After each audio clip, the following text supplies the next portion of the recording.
बिस्मिल्लाहिर्रहमानिर्रहीम अल्लाहुम्मा सल्ली अला मुहम्मद व अला आलि मोहम्मद। मैं वक़ास अज़ीज़ आपको अपने आज के पॉडकास्ट में खुशामदीद कहता हूँ। कुछ देर पहले इमरान खान साहब के वकील नईम हैदर पंजोता और पाकिस्तान मुस्लिम लीग नून के रहनुमा इख्तियार वली खान के दरमियान एक निजी टीवी शो में मारामारी हुई है और हाथापाई के साथ साथ गालम गलोच हुआ और दोनों ने एक दूसरे को ज़दुकोब किया। इस सारी सूरत हाल पर मैं बात करूँगा। बात कहाँ से चली ये मुझे कहने की ज़रूरत नहीं है, मुझे बताने की ज़रूरत नहीं है। आइए पहले देखते हैं। आप बताओ कब मरियम कैसे नाजायज है? कैसे नाजायज?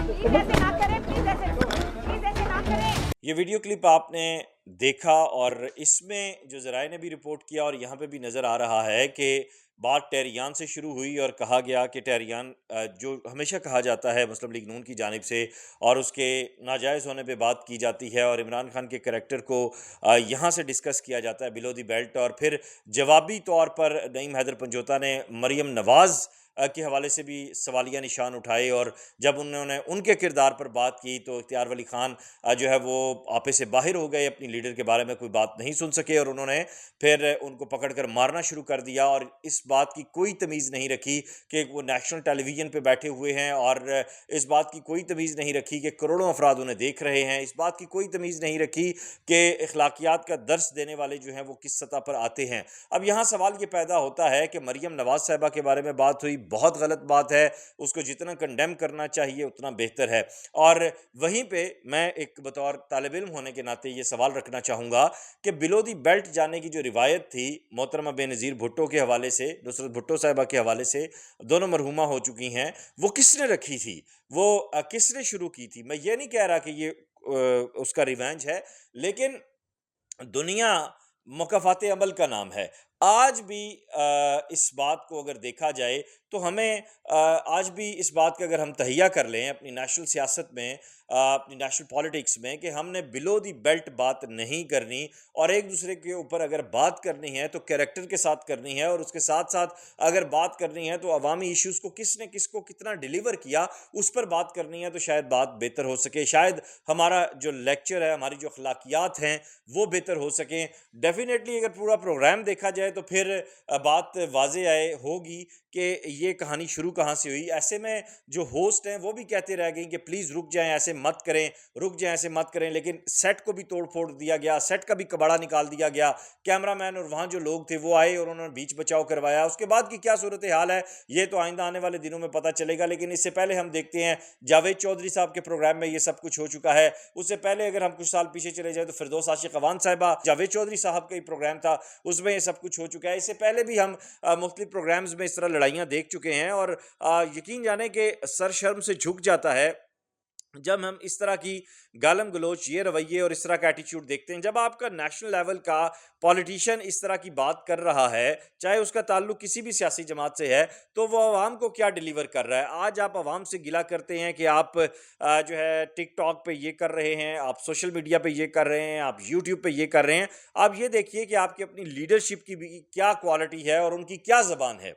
आप ये भी देखिए कि अगर वो ये जो गुलछड़े उड़ा रहे हैं और ये जो फूल वो बरसा रहे हैं, इसका अवाम के ज़हन तक क्या रिज़ल्ट जाता है। फिर ऐसे में एक आम वोटर जिसकी उम्र बेशक 50 साल ही क्यों नहीं है, लेकिन वो पढ़ा लिखा नहीं है, बाशऊर नहीं है, वो इस चीज़ को देखेगा तो वो फिर उसी सेंस में सोचेगा, वो फिर उसी सेंस में बात करेगा।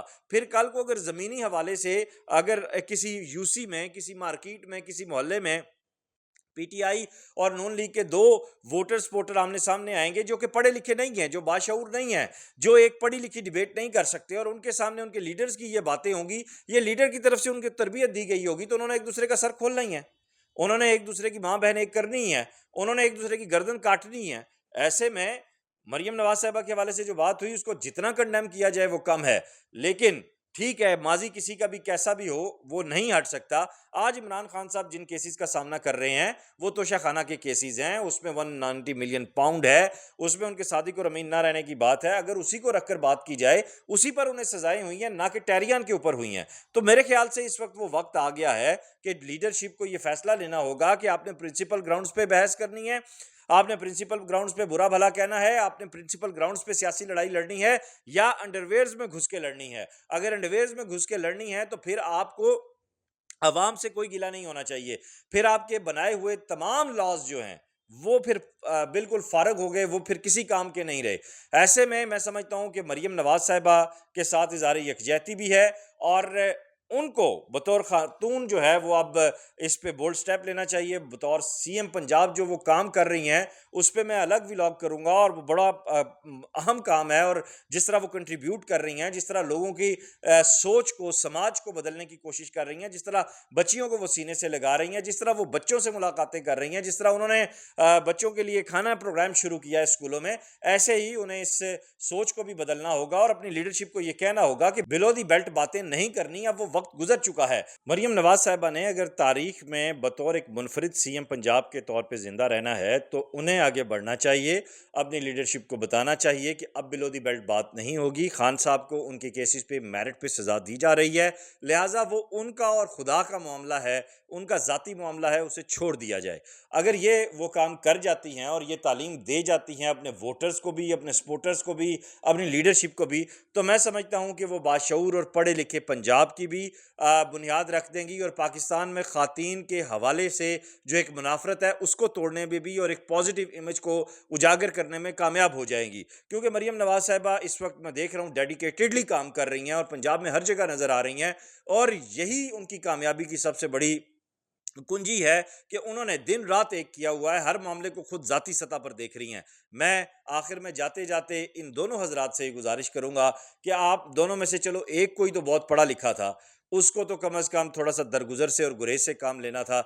लेकिन मेरे ख्याल से ये भी बात हो सकती है कि इस वक्त पीटीआई की जो लीडरशिप है वो खान साहब की सज़ा के बाद वो अपना जो बर्दाश्त का लेवल है वो खो चुकी है या खो रही है और इसी तरह उन्हें कहीं पे भी किसी भी तरह से अगर अपना भड़ास निकालने का मौका मिल रहा है तो वो उसकी भड़ास निकाल रहे हैं अपनी। तो ऐसा एक पॉलिटिकल जो अमानतदारी है उसकी भी अगर बात की जाए तो इसका तकाजा नहीं है। ये भी हो सकता था कि नईम हैदर पंजोता साहब इस बात को लेकर अदालत में भी कार्रवाई कर सकते थे, इसको बड़े पोलाइटली जवाब दे सकते थे, लेकिन उन्होंने डायरेक्ट हिट किया और फिर कोई फ़र्क नहीं रह गया स्याह और सफ़ेद में। अगर वो थोड़ा सा बर्दाश्त कर जाते और बात का रुख मोड़ कर इसको कह देते कि मैं जिस तरह बाकी चीज़ों को अदालत में फेस कर रहा हूँ इसको भी कर लूँगा, तो ये मामला बड़ा एक आला ज़रफ़ी का हो जाना था और जो एक मार्केट में पीटीआई की जो दम तोड़ती हुई चीज़ें हैं उसमें ये छोटे छोटे जो जेस्चर्स होते हैं ये आपके कारकुन को, आपके वर्कर को मोटिवेट कर देते हैं।